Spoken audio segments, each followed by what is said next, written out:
So this is my fishing chuck box, and this is what I use when I'm out and about in the truck and feel like frying fish from the bank. So once you open her up, you can see. So on this side we got salt, pepper, seasoning, paper towels. We got forks, knives, spoons. Over here we got 3 bottles of propane. The bottom stores the Coleman stove, a cutting board, and a fillet knife. So we can do all this on the outside here. We can fillet our fish. So in the center here I got spoons, spatulas, serving trays, little cardboard serving trays, and then depending on what I'm cooking, I've got a 10-inch skillet with a lid, and I've got a Dutch oven for frying. On this side over here, I got a percolator coffee pot, and if I'm out at night, I got a little lantern that goes on the top of one of the propane bottles. On this side over here, cooking oil, fish fry, coffee, creamer, sugar, other condiments, little packs of salt, sweet and low, whatever it might be.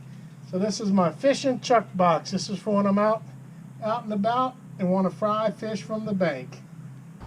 So once you finish cooking with your chuck box, just close her all up, clean all your utensils and everything, put them inside. So you just lock it up. It's got 2 handles on the side, and then the base that it stands on fits right over the top, and you still have access to your carrying handles. So nice compact little package. I think it's 24 by 18 by 16 high. Then when you stack the box on top of the base, it gives you 32-inch cooking height with your stove. Ends up just like a house counter height. Alright, well, part of the enjoyment of fishing is actually eating the catch. So what I'm doing today is I'm building a chuck box so I can have my stove and everything I need to cook fish when I'm fishing off the bank, all in one box. So this is a 4x8 sheet, or was, started off with a 4x8 sheet of 1/2-inch BC plywood with one good sanded finished side. So I want it to look respectable too. You could paint it and everything, but I think I'm gonna burn it with a torch, char it, and then use spar varnish on it to give it an old rustic antique look. We'll see how it turns out. So I've already cut a bunch of the pieces. I'm gonna give you the complete plans and the plywood layout, and then I'll go through the whole assembly on it. If you're not familiar with saws or power tools, I recommend you don't use them. Get somebody to cut the wood or pre-cut it for you. And safety is always of the utmost concern. Always wear some type of eye protection glasses.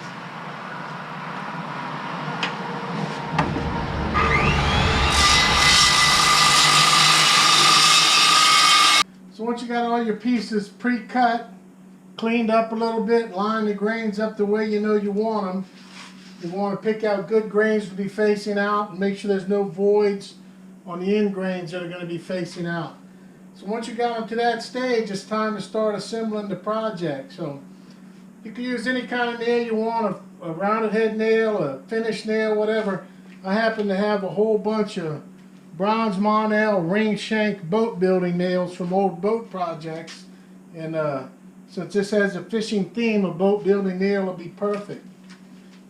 So we want to make sure we get a good glue and nail joint when we assemble these. Plenty of glue. We can always clean off all the excess. I like to put a little pilot hole to make sure it doesn't split out the side on you.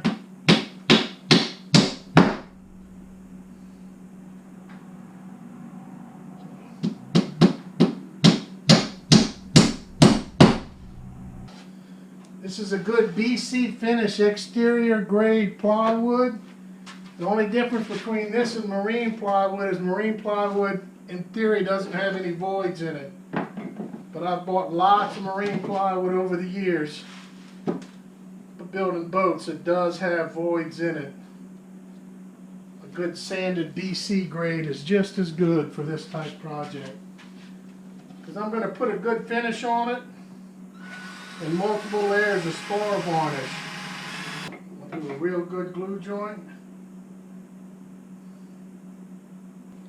If it was still available, I would love to use Weldwood boat building glue, which was a powder form you mix, but it had formaldehyde in it, so over the years, due to carcinogen warnings, they took it off the market. That was some fantastic glue though. By pre-drilling, you don't have any nails blowing out the sides. So that's the basic frame of the box together already. It goes that quick once you have all your pieces cut and you're ready to start assembling. One of the main concerns of a Chuckbox is the weight. And ideally, it would be great to make one out of 1/4 inch plywood, but it's just not strong enough. 3/4 inch is great, but then you're way too heavy. So you always want to be thinking about the weight, because you're going to have a camp stove and a lot of stuff in here. So all right, that's the finished main section of my Chuckbox. Out the way. So for now, we can set this aside while we start to work on the 2 front door boxes. All right, so yesterday we glued up and nailed up the front doors. We've got shelves and all to add to them. So at this point in time, I'm going to take a little block plane and straighten up all the edges that aren't just perfect from the build process.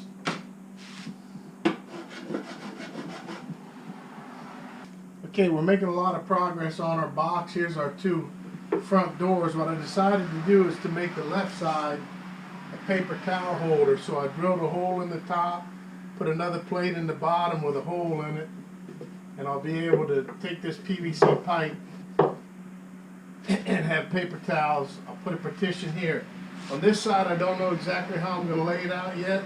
I'll probably put a partition in to hold like fish fry, cooking oil, and maybe some kind of spice rack on the top. But these will be our 2 doors that close into the inside of the box. So that's our 2 doors. We've got our 2 top pieces cut and laid out. So what will happen is these will be piano hinged, and they'll open up the whole width of the camp box tray. And for the inside, what I've done for the layout of the inside is I've set it up to where I have a shelf for pots and pans. This side over here is divided up. It'll hold 3 propane bottles. Then the camp stove and the cutting board fit perfectly underneath. So what I did is I pre-assembled this piece outside of the box so I could nail and get it all in there. And then what I'll do is I'll pre-drill and get ready to nail this. So the only thing I got left to do is I'm going to take a little block plane and do a little bit of fine tuning on this just to get it to fit in there really, really good, really perfect, and then we'll drill, glue, and nail it all up. Okay, now I took a 48-inch piano hinge and I cut it into 2 14-inch pieces for the sides and 2 10-inch pieces for the doors. So we'll start to put our hinges on. Alright, so here's our Chuckbox all roughed out. We got to get latches and handles. So the concept is it opens up and your top swings out. So you have your stove and cutting board in here, propane bottles in there, pots, pans, utensils, paper towels. I'll make some spice racks. This side over here will be some racks to hold cooking oil, cornmeal, whatever it might be. Okay, the next thing we're going to do is we're going to get ready to finish the box. So I'm going to char the outside. So the charred wood will be a natural deterrent to rot and moisture repellency. It'll make the water bead off. And then I'm going to go over it with spar varnish. So all I'm going to do is I'm just going to take a regular torch, some propane, and lightly char it. So you can see on this half right here, I've already done it.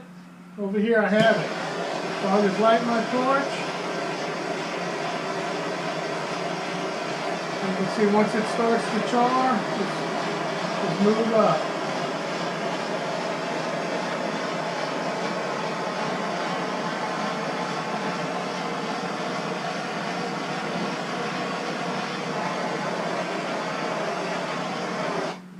So you can see the lighter, softer grain takes more of a char than the harder wood. That helps even it all out. So you can see that's what she looks like. And we're going to let her set overnight, give it a light scruffing, and then come back and spar varnish the whole thing. Okay, after we've burnt the parts of the exterior that we want to burn for effect, the next thing I'm going to do is try to make sure all the dust is gone out the area. And I'm going to put a couple coats of spar varnish on the box.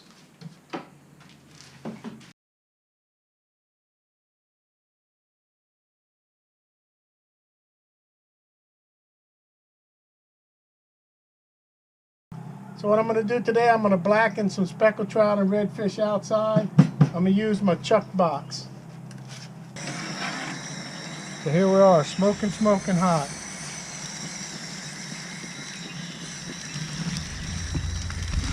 Lots and lots of seasoning. And we're just going to let this stay on one side for about 5 minutes. 3.5 to 5 minutes. Use my super wide barbecue spatula. Oh yeah, look at that. That's a beautiful blackened fish fillet there.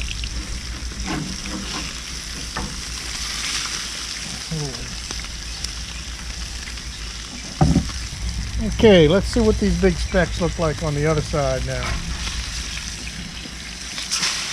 Oh yeah, boy, that is beautiful right there. That's what boy, it'll take your breath away. That's what you want. You want that heavy char on it. Just like that. You can see the fish flaking, falling apart. That's exactly how you want it.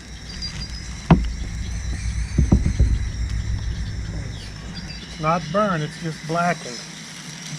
We'll do a few more fillets. Well, when you put them down, that seasoning takes your breath. Woo. Get my Super Duty spatula there.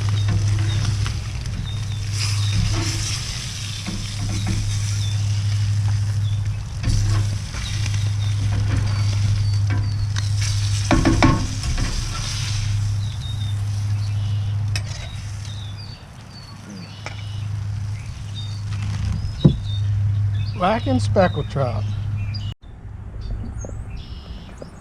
Alright, now that we're done cooking, get us a little fork out here. So here's our blackened speckled trout. And that's what you want. You want a blackened crust like that.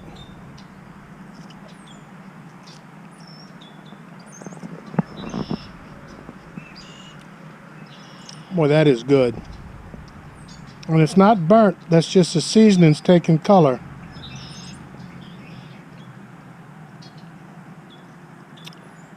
I'll eat these 3 fillets in no time.